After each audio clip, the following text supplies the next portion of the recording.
Huwag kang masyadong mayabang. Baka bumagsak ka na hindi mo namamalayan. Sadyang may mga taong lubhang mayabang, napaka-arugante kung umasta, at napakataas ang tingin sa sarili nila. Akala nila bukod tangit silang pinagpala sa lahat. Masakit magsalita na parang hawak niya ang buhay ng bawat isa.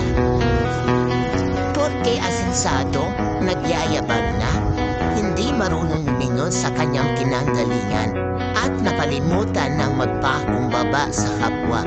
Masyado na kasing mataas ang tingin sa sarili nila. Kapag pinagpala ka, iwasan mo ang pagiging mayabang. Lagi mo rin dapat alalahanin kung saan ka nagmula at nanggaling. Dahil walang nagtutuwa sa taong mahangin at mayabang.